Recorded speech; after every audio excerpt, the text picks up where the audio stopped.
Break के बाद एक बार फिर आपका स्वागत है। कहानी कुर्सी की देख रहे हैं आप। हर्षवर्धन जी, विजय जी, प्रोफेसर संगीत रागी जी, समीर जी हमारे साथ बने हुए हैं। अब एक और खबर जो सीधा आप लोगों की सुरक्षा से जुड़ी हुई है। हमारे देश में क्या जान बहुत सस्ती है? कभी दिल्ली के मालवीय नगर में अग्निकांड होता है, 21 लोग अपनी जान गंवा देते हैं, और अब लखनऊ में अग्निकांड हुआ और 15 ने अपनी जान गंवा दी। हाहाकार मचा हुआ है लखनऊ में। इस बीच पूरे मामले की जांच तेज हुई। सीएम योगी आदित्यनाथ के आदेश पर बने 2 सदस्यीय एसआईटी ने अपनी जांच शुरू कर दी है। बिल्डिंग मालिक समेत 4 आरोपियों को अरेस्ट किया जा चुका है। लखनऊ के 4 अधिकारी सस्पेंड किए जा चुके हैं। प्रशासन ने बिल्डिंग मालिक को नोटिस जारी कर कहा है कि इस इमारत को वो खुद गिराए, नहीं तो प्रशासन बुलडोजर चलाएगा। वे तरीके से खड़ी हुई इस इमारत पर कार्रवाई होगी। दुख इस बात का है, ये कहते हुए पीड़ा इस बात की होती है, ये वो इमारत है जो आज से 10 साल पहले गिर जानी चाहिए थी। ये वो इमारत है जो कभी खड़ी ही नहीं होनी थी। ये वो इमारत है जिसमें आग लगने की वजह से 15 मासूमों की जान चली गई, जिसे कभी यहां रेसिडेंशियल इलाके में होना ही नहीं था। ये कमर्शियल बिल्डिंग खड़ी ही नहीं होनी थी, लेकिन फिर भी ये बिल्डिंग खड़ी हुई।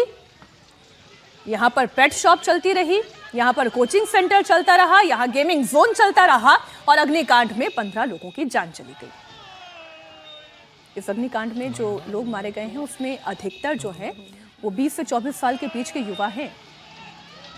उनके परिजनों के आंसू अभी थमे ही नहीं हैं, लेकिन इस पर सियासत शुरू हो गई। सपा प्रमुख अखिलेश यादव की पत्नी डिंपल यादव ने सवाल किया, आखिर फायर ब्रिगेड को मौके पर पहुंचने में देर क्यों हुई? समाजवादी पार्टी के एक और नेता रविदास मेहरोत्रा ने अग्निकांड के लिए सरकार की लापरवाही को जिम्मेदार ठहराया। आम आदमी पार्टी के नेता संजय सिंह ने एसआईटी जांच को झुंझुना बता दिया। बहुत ही दर्दनाक और दुखद घटना सामने आई है जो लखनऊ में हादसा हुआ है, और इसमें बहुत सारे छात्र ने अपनी जान खोई है। तो उन सभी परिवारजनों के साथ हमारी संवेदना है, और हम चाहेंगे कि सरकार पूरा सहयोग करे। जो बच्चे अभी भी हॉस्पिटल में भर्ती है उनका सही इलाज हो पाए, और पता कराए कि आखिरकार की घटना घटी कैसे, और जो दमकल विभाग की जो गाड़ियां हैं, जो फायर ब्रिगेड की गाड़ियां जल्दी क्यों नहीं पहुंच पाई बच्चों को निकलवाने के लिए बाहर। तो कहीं ना कहीं सरकार को अपने ही इन सवालों का उत्तर खोजना चाहिए, और इसके लिए रिस्पॉन्सिबिलिटी यानी कि अपनी जिम्मेदारी लेते हुए परिवारजनों को ज़्यादा से ज़्यादा मुआवजा देना चाहिए, और आखिरकार घटना क्यों हुई और उसमें जो लोग जिम्मेदार हैं उनको भी चिन्हित करके इसके दायरे में लाकर उनको सजा मिले, इस पे कार्य करना चाहिए। केवल दर्दनाक हादसा ही नहीं है, ये सरकार और प्रशासन की लापरवाही का परिणाम है, जिसके कारण से 15 छात्र और युवकों की मौत हुई है।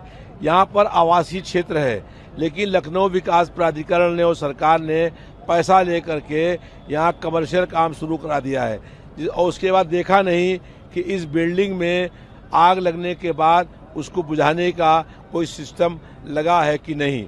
ये सरकार की, प्रशासन की घोर लापरवाही थी, जिसके कारण से ये दर्दनाक जो है हादसा हो गया है।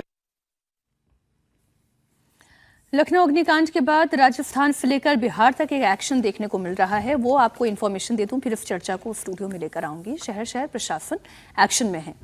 कोचिंग सेंटर्स जाकर फायर सेफ्टी का ऑडिट किया जा रहा है। पहली तस्वीर जयपुर की आपको दिखा रही हूं, जहां दमकल विभाग के अधिकारी शहर के हर कोने में कोचिंग संस्थानों में जा रहे हैं। फायर सेफ्टी की जांच हो रही है। अगर आग लग जाए तो जान बचाने के लिए फिर वो एग्जिट रूट क्या होगा, ये समझने की कोशिश हो रही है। दूसरी तस्वीर पटना की आप देख रहे हैं। यहां पर भी ठीक इसी तरीके से कोचिंग हब जहां पे माना जाता है, वहां पर फायर ब्रिगेड की टीम अलग अलग कोचिंग सेंटर्स में जाकर जांच कर रही है, जिससे अगर लखनऊ अग्निकांड जैसे कोई भयानक त्रासदी हो जाए या अग्नि लग जाए तो त्रासदी से बचा जा सके, कोशिश ये हो रही है। अब सवाल तो ये है हर्षवर्धन जी, इसे हत्याकांड क्यों ना कहा जाए? इस अग्निकांड को 10 साल पहले जो इमारत गिर जानी थी वो इमारत कैसे खड़ी हुई थी?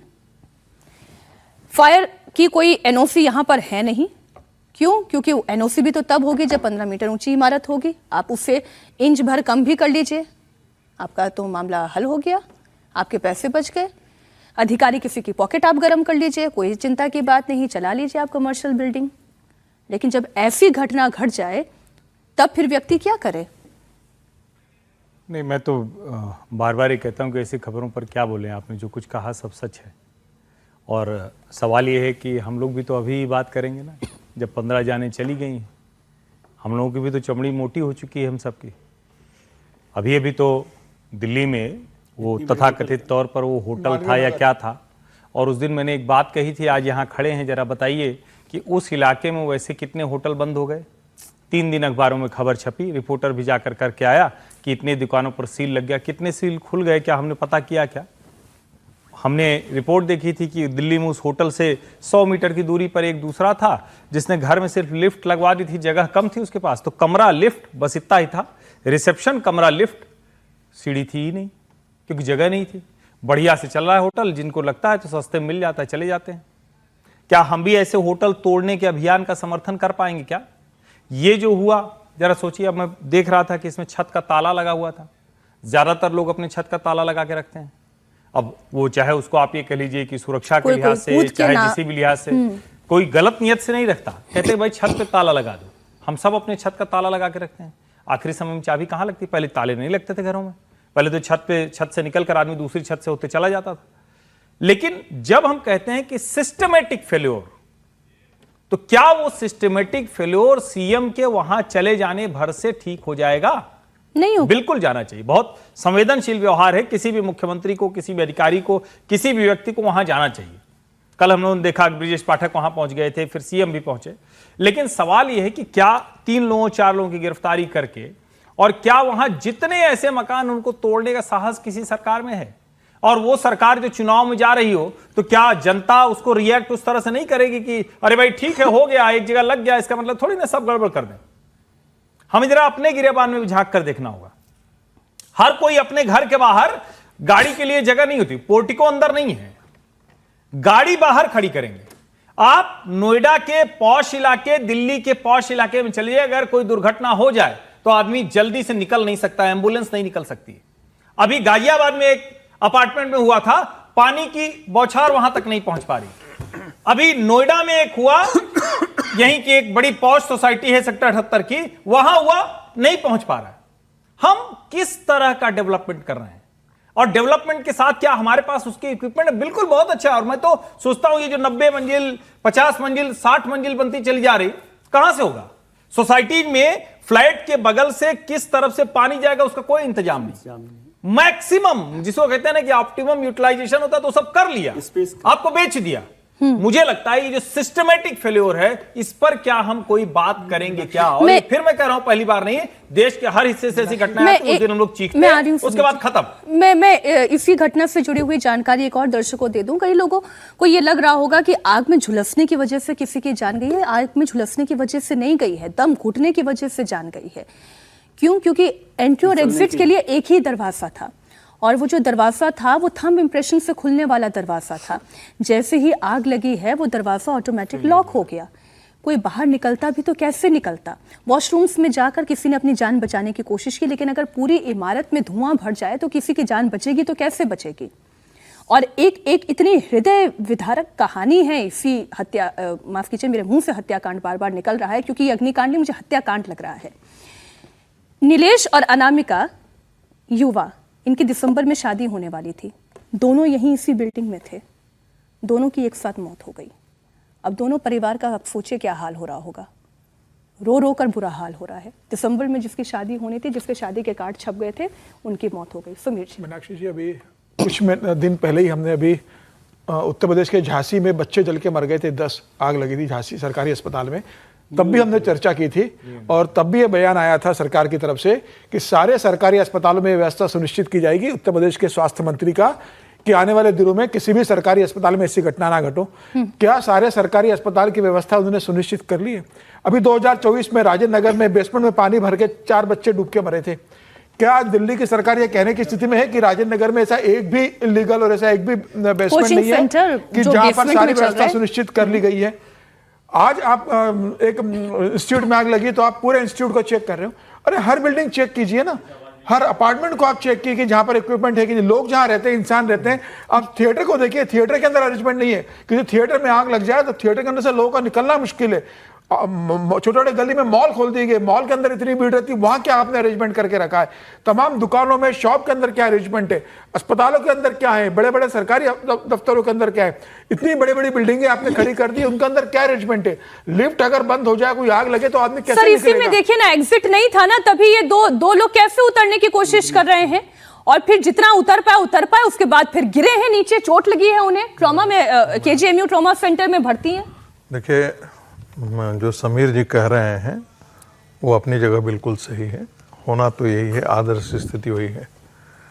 बनारस के सड़क का चौड़ीकरण किया जा रहा था, और उसके जो हम सब जानते हैं, जिन्होंने पुराने बनारस को देखा है, काशी को देखा है, वो उनको पता होगा कि कैसे ऊपर तारों का जाल, जंजाल बिखरा हुआ रहता था।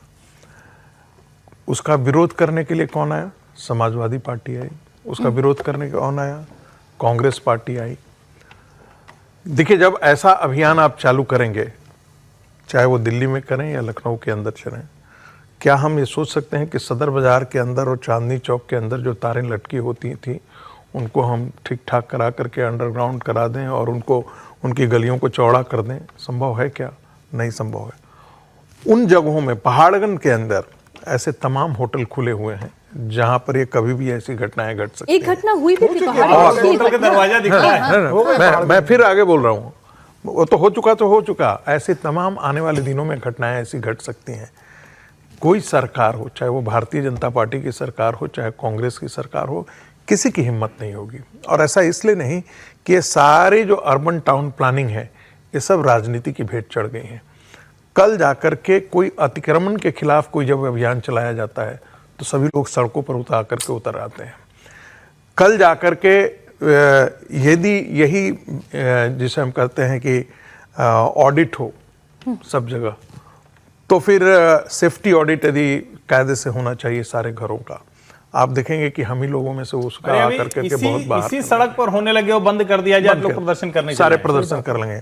और उन प्रदर्शनों को भरोसा और साथ देने वाले कौन खड़ा होंगे? यही समाजवादी पार्टी खड़े होगी, यही कांग्रेस पार्टी खड़ी होगी।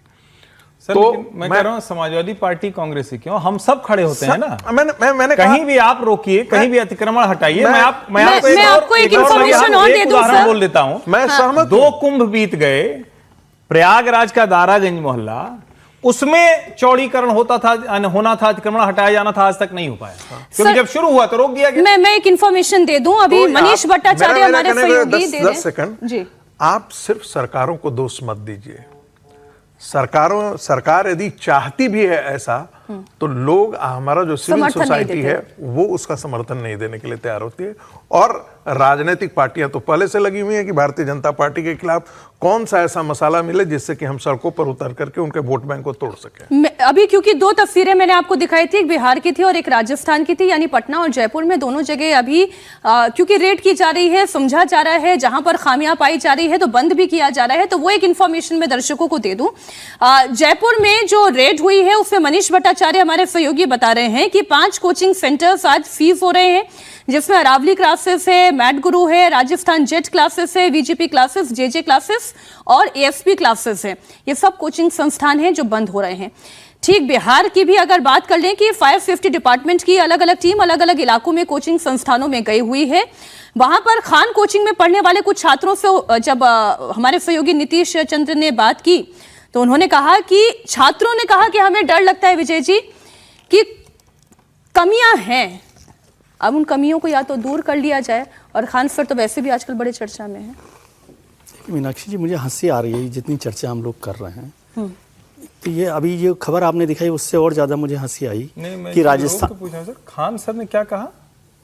नहीं, खान सर के कोचिंग सेंटर में पढ़ने वाले छात्रों ने कहा कि हमें डर लगने लगा है। अच्छा, हमने कहा वही जो आदमी अभी जेल पे है, जेल से जमानत पर है, उसकी क्या चर्चा हम लोग करें? नहीं, मसला ये है कि जैसे अभी आपने राजस्थान की और कौन सा एक और राज्य की खबर बताई कि वहाँ राजस्थान और बिहार वहाँ पर कोचिंग सेंटर्स में जांच हो रही है। तो हमारी सरकारें और हमारे अफसर ये मानते हैं कि अब आग जो है ना केवल कोचिंग सेंटर्स में लगेगी। अभी जब दिल्ली में होटल में आग लगी थी तो फिर हम होटल्स को जांच कर रहे थे, तो फिर होटल्स की में जांच हो रही थी। जब हॉस्पिटल में हो गई थी तो फिर कुछ हॉस्पिटल्स को देखा गया था। अभी कुछ दिनों पहले वो एक नाव की फोटो देख रहा था जिसमें 60 लोगों की नाव की कैपेसिटी थी, उसमें 100 लोग खड़े हुए थे मौत की नाव। तो ये क्या सिस्टम है? मतलब ये जो खाना पूर्ति आप कर रहे हो, ड्रामा, इसको मैं ड्रामा कहूँ तो ज़्यादा बड़ी बात नहीं होगी कि ये जो एडमिनिस्ट्रेटिव ड्रामा है ना, पॉलिटिकल पार्टीज को छोड़िए, एडमिनिस्ट्रेटिव, और ये सब चल किसके वजह से रहा है? जो आज जांच करने गए हैं, जो आज उसको सीज कर रहे हैं, उन्होंने ही तो उसको परमिशन दे रखी है। पॉलिटिकल पार्टीज को तो हम सब देते ही हैं, कोई चीफ मिनिस्टर नहीं जा रहा, वो तो वहाँ जो मैं ये कह रही हूँ कि ऊपर वाले लेवल को नहीं पता कि सबसे नीचे वाले लेवल पे क्या चल रहा है, लेकिन ऊपर वाले की होनी तो हाँ, तो उसके बाद तो है ना, तो नहीं, लेकिन ये करना कि अब आज कोचिंग सेंटर में आग लगी, अभी तो दिल्ली में पिछले साल लगी थी कोचिंग सेंटर में आग, वो आपने देखा था, कूद रहे थे दिल्ली के अंदर, वो पानी में भी डूब गए थे, तो कुछ होता, हाँ, कोई भी हो नाम तो क्या अब, और ये अब सोच लिया आपने कि अब कोचिंग सेंटर में आग लग रही, तब देश भर में केवल कोचिंग सेंटर्स में आग लगेगी, इसलिए हम उनको जांच करेंगे कि क्या तमाशा है स्कूल के अंदर, इसलिए ये सारी फॉर्मेलिटीज है, औपचारिकता है, दिखावा, इससे होने वाला नहीं है और सिस्टम ठीक होने वाला नहीं है। और सरकार में जो ऊपर बैठे हुए हैं वो क्या चिंता, वो तो अभी और दूसरी चिंता है उनके पास बहुत है, एमएलए खरीदने हैं, एमपीज खरीदने हैं, सरकारें बनानी है, सरकारें बदलनी है, सरकारें करनी है। गंभीर मुद्दे पर आप राजनीति कर रहे हैं। गंभीर मुद्दा कह रहा हूं कि मैं किसी एक पार्टी की नहीं कह रहा, ये चिंताएं हमारी दूसरी है ना, इसलिए ये सिविल जो सिस्टम है उसकी चिंता नहीं कर रहे हैं। क्योंकि खान कोचिंग सेंटर की बात आ गई, समाजवादी पार्टी और कांग्रेस जो है इसको पॉलिटिक्स कर रही है, कोई भी पार्टी होगी उसकी जिम्मेदारी है। जैसे मुख्यमंत्री जी कल गए, मैं इसलिए एतराज व्यक्त किया, एतराज नहीं, मैं अपनी बात कर रहा हूँ, सॉरी, एतराज नहीं, कि आपने इसमें राजनीति लाकर के हिस्सा, हम तो समाजवादी पार्टी का जिक्र इसलिए किए थे क्योंकि ऐसा यदि पूरा पैटर्न देख लेंगे कि दिल्ली में अतिक्रमण के खिलाफ पार्टी है जिसके खिलाफ हो रहा है, मैं सुन तो लीजिए कैसी बातें करते हैं। अतिक्रमण के खिलाफ अभियान चलाया गया, दिल्ली में चलाया गया, दिल्ली में तो समाजवादी पार्टी और मैं यहाँ कांग्रेस की बात कर रहा हूँ, कांग्रेस पार्टी यहाँ पर उसके विरोध में खड़ी हो जाती है, आम आदमी उसके विरोध में खड़ी हो जाती है। जब बनारस में हो रहा था तो कौन उसके विरोध में खड़ा हो रहा था? आपको क्यों इतना दर्द हो रहा है? मेरे को दर्द इसलिए हो रहा है क्योंकि आप बेवजह की बात कर रहे हैं। नहीं, बेवजह कह रहा नहीं, मैं असली प्रॉब्लम क्या है कि अतिक्रमण के नाम पर क्या होता है कि हम यहाँ पर आप खरीद फरोख्त और गाजियाबाद मैं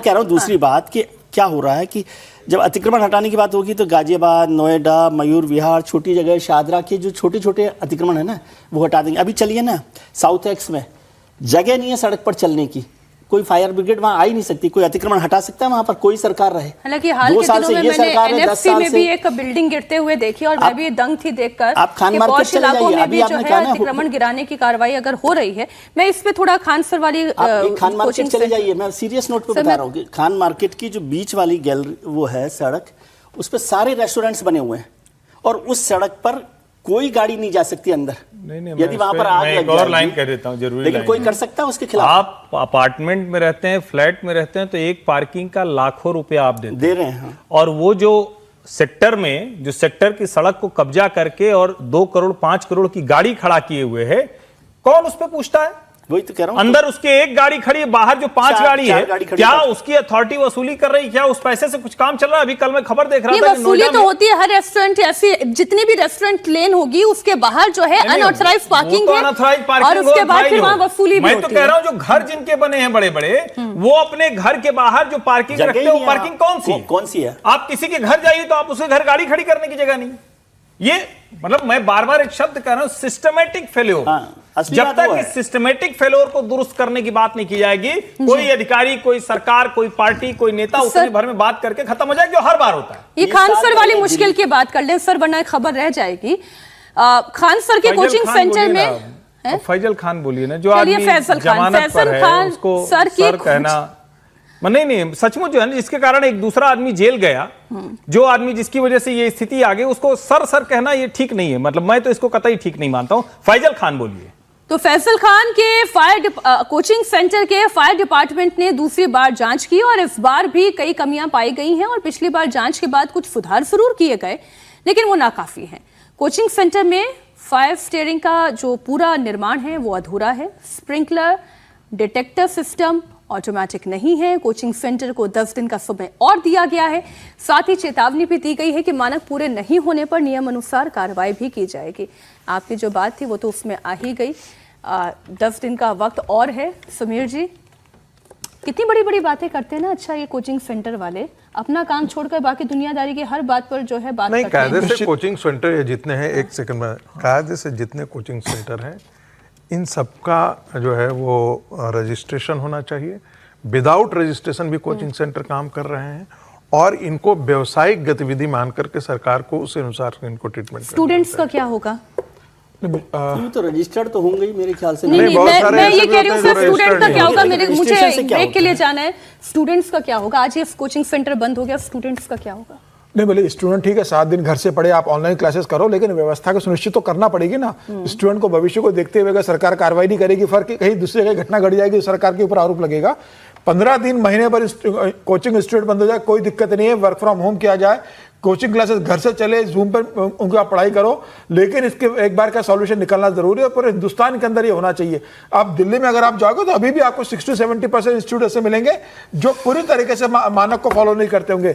पानी का निकलने का अरेंजमेंट नहीं होगा, फायर के इक्विपमेंट्स नहीं होंगे, सिक्योरिटी के इक्विपमेंट्स नहीं होंगे, वहां पर एसी फ्रीज का एसी कहाँ लगता है, पीने के पानी का अरेंजमेंट नहीं होता है। अब आप चेक करने जाओगे तो 80% इंस्टीट्यूट इसमें आएंगे। तो सरकार को मुझे लगता है कि युद्ध स्तर पर तैयारी करना चाहिए। आप होटल को करीजिए, मालवीय नगर में जो घटना घटी, आप सारे होटल, पहाड़गंज के होटल हो, बड़े 5 स्टार होटल हो, सारे होटल की चेकिंग कीजिए, सारे एजुकेशन इंस्टीट्यूट की चेकिंग कीजिए, सारे आप मैं तो कह रही हूँ हॉस्पिटल की सर चेकिंग कीजिए, प्राइवेट। ये समीर जी, मैं कह रहा हूँ कि यही जो फैजल खान की कोचिंग है, जरा इसी का फुल फ्रेम वीडियो देख लीजिए ना। इसमें पूरा कुछ बाहर हो तक जाए बना हुआ तो है। किधर से आदमी निकलेगा, कहां से जाएगा, जरा देखिए किस तरह से किया गया हुआ है। पूरा और अतिक्रमण ऐसे दिख सारे, रहा है। मैं सिर्फ इस कोचिंग की बात नहीं कर रहा हूँ, ये सिर्फ उदाहरण के लिए सामने जो दिख रही है वीडियो देखकर मुझे लगा मुखर्जी ऐसे नगर में चले कौन सी व्यवस्था उसी की बात मैं कर रही थी। मुखर्जी नगर वो सारे ऐसे हम ही। एक ब्रेक के लिए हमें रुकना पटना होगा। जंक्शन के पास आप चले जाइए, पटना जंक्शन को क्रॉस करने के लिए आदमी को पसीने छूट जाएंगे वहां पे, क्योंकि एक सबने छोटा सा अतिक्रमण ब्रेक। कर रखा है। अतिक्रमण। अरे हनुमान मंदिर के सामने पूरा अतिक्रमण है। पूरा अतिक्रमण किया हुआ।